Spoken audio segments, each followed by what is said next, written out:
Hi hello welcome to Indian knowledge university. Postal శాఖ నుంచి GDS notification అయితే రావడం జరిగింది.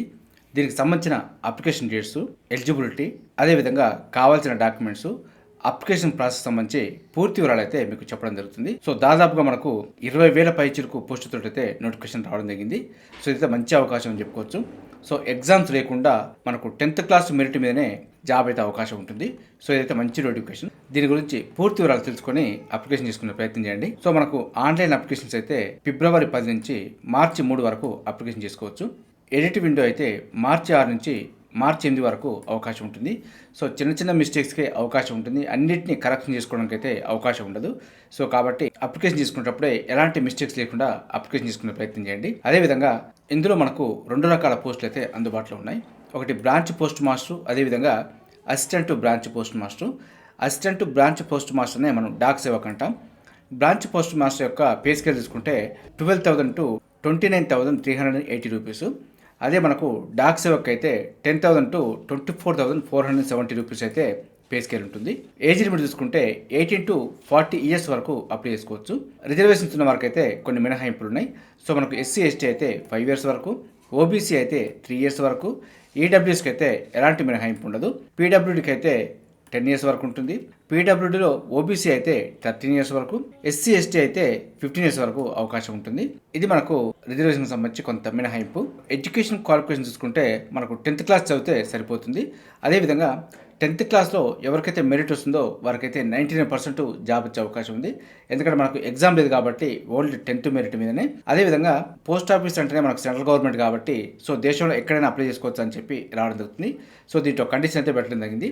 The applicant should have studied the local language at least up to 10th standard from recognise board అంటూ ఇవ్వడం జరిగింది. So కాబట్టి మనకు అప్లికేషన్ చేసేటప్పుడు మీరు ఏ స్టేట్కు ఏ డివిజన్కి అప్లై చేస్తే ఆ లోకల్ లాంగ్వేజ్లో మీరు 10th క్లాస్ వరకు చదువుకొని ఉండాలంటూ మనకు మెన్షన్ చేయడం జరిగింది.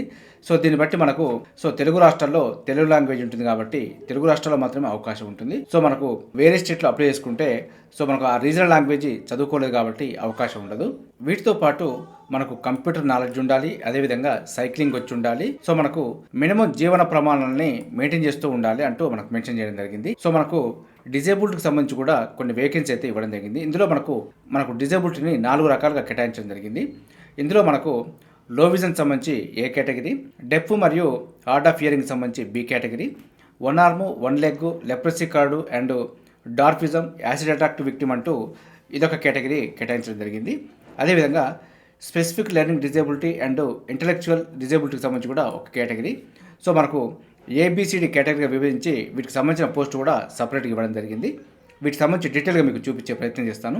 అదేవిధంగా సెలక్షన్ క్రైటీరియా మాత్రం ఓన్లీ 10th క్లాస్ మెరిట్ మీదనే షార్ట్ లిస్ట్ చేయడం జరుగుతుంది. దీనికి సంబంధించి మనకు డాక్యుమెంట్ వెరిఫికేషన్కి అయితే పిలవడం జరుగుతుంది. సో మనకు డాక్యుమెంట్ వెరిఫికేషన్కి వెళ్ళినప్పుడు 2 sets of self attested photo copies తీసుకెళ్లాలంటూ మనకు మెన్షన్ చేయడం జరిగింది. ఇందులో మనకు మార్క్ షీట్ అంటే 10th క్లాస్ మేము, మనకు ఐడెంటిటీ ప్రూఫ్, అదేవిధంగా క్యాస్ట్ సర్టిఫికెట్, పీడబ్ల్యూ వాళ్ళైతే దానికి సంబంధించిన సర్టిఫికెట్, ఈడబ్ల్యూఎస్ ఉంటే దానికి సంబంధించిన సర్టిఫికెట్, ట్రాన్స్జెండర్ అయితే దానికి సంబంధించిన సర్టిఫికెట్, డేట్ ఆఫ్ బర్త్కు సంబంధించి ప్రూఫ్ ఉండాలి. ఏదైనా గవర్నమెంట్ హాస్పిటల్ నుంచి మనకు మెడికల్ స్టాండర్డ్ సర్టిఫికెట్ తీసుకెళ్లాల్సి ఉంటుంది. మనం ఆన్లైన్ అప్లికేషన్ చేసేటప్పుడు ఫస్ట్ అయితే మనకు రిజిస్ట్రేషన్ చేసుకోవాలి. రిజిస్ట్రేషన్ చేసుకున్న తర్వాతనే మనకు అప్లికేషన్ ఫామ్ ఫిల్ చేయవలసి ఉంటుంది. రిజిస్ట్రేషన్ చేసుకున్న తర్వాత అప్లికేషన్ ఫామ్ ఫిల్ చేయాలి. దాని తర్వాతనే మనకు పేమెంట్ ఆప్షన్ ఉంటుంది. సో దీనికి సంబంధించి కూడా డీటెయిల్గా చెప్పే ప్రయత్నం చేస్తాను. మనకు official website India post GDS online .gov.in. So మీకు అఫీషియల్ వెబ్సైట్ ఈ విధంగా ఉంటేనే ఓపెన్ చేసి అప్లికేషన్ చేసే ప్రయత్నం చేయండి. ఎందుకంటే మనకి ఈ మధ్యకాలంలో ఫ్రాడ్ వెబ్సైట్ చాలా అందుబాటులోకి రావడం జరిగింది కాబట్టి సో మనకు పేమెంట్ దగ్గర మనకు సైబర్ నేరగాళ్ళు క్యాచ్ చేసే అవకాశం ఉంటుంది. సో అదేవిధంగా మనం అప్లికేషన్ చేసేటప్పుడు కావాల్సిన డాక్యుమెంట్స్, కావాల్సిన డీటెయిల్స్ చూసుకుంటే మనకు మొబైల్ నెంబర్ అయితే ఉండాలి. దీనికి ఓటీపీ వస్తుంది కాబట్టి దీన్ని ఎంటర్ చేస్తేనే మనకు నెక్స్ట్ స్టెప్కి అయితే వెళ్ళే అవకాశం ఉంటుంది. అదేవిధంగా ఈమెయిల్ ఐడి కూడా ఉండాలి. ఈమెయిల్ ఐడి కూడా మనకు ఓటీపీ వస్తుంది. ఆధార్ నెంబర్ ఉండాలి. అదేవిధంగా మనకు 10th క్లాస్ సంబంధించి బోర్డు, ఇయర్ ఆఫ్ పాసింగ్ సంబంధించిన డీటెయిల్స్ అయితే ఎంటర్ చేయాల్సి ఉంటుంది. అదేవిధంగా ఫోటో జేపీజీ ఫార్మాట్లో ఉండాలి. అది 50 KB బిలో ఉండాలి. మనకు సిగ్నేచర్ కూడా జేపీజీ ఫార్మాట్లో ఉండాలి. అది 20 KB బిలో ఉండాలంటూ మనకు మెన్షన్ చేయడం జరిగింది. సో ఫైనల్గా మనకు ఫీ పేమెంట్ చూసుకుంటే 100 రూపీస్ అయితే పేమెంట్ పెట్టడం జరిగింది. ఇందులో కొద్దిమందికి మినహాయింపు ఇవ్వడం జరిగింది.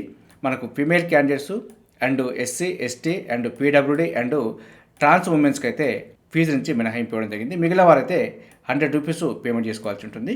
సో మనకు అప్లోడ్ చేయాల్సిన డాక్యుమెంట్ చూసుకుంటే ఓన్లీ ఒక ఫోటో ఒకటి, సిగ్నేచర్ ఒకటి అప్లోడ్ చేయాల్సి ఉంటుంది. ఫోటో జేపీజీ ఫార్మాట్లో ఉండాలి, 50 కేబీబీలో ఉండాలి. సిగ్నేచర్ కూడా జేపీజీ ఫార్మాట్లో ఉండాలి, 20 కేబీబీలో ఉండాలి. సో మనకు లోకల్ లాంగ్వేజ్ సంబంధించి చూసుకుంటే మనకు ఆంధ్రప్రదేశ్ సర్కిల్లో తెలుగు లాంగ్వేజ్ అయితే వచ్చి ఉండాలి. అదేవిధంగా తెలంగాణకు సంబంధించి చూసుకుంటే మనకు తెలుగు లాంగ్వేజ్ అంటూ స్పెసిఫిక్గా మెన్షన్ చేయడం జరిగింది. సో మనకు పోస్ట్ వేకెన్సీ చూసుకుంటే దాదాపుగా మనకు 21,413 పోస్టులతోటి నోటిఫికేషన్ అయితే రావడం జరిగింది. ఇందులో మనకు ఆంధ్రప్రదేశ్ సంబంధించి చూసుకుంటే 1215 పోస్టులు ఉన్నాయి.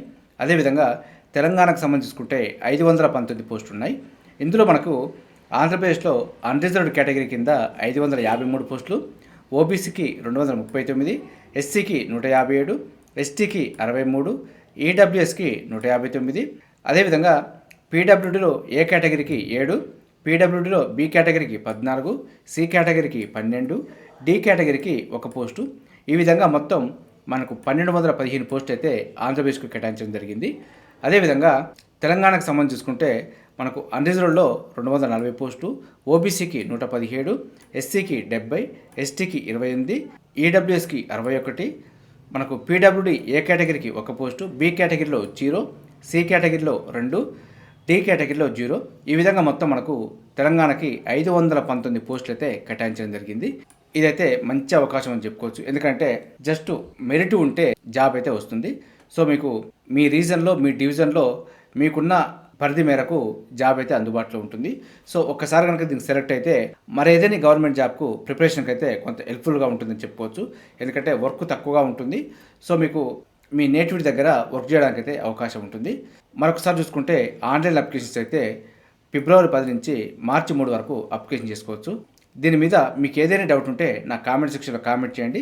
దానిపైన మీకు వివరణ ఇచ్చే ప్రయత్నం చేస్తాను.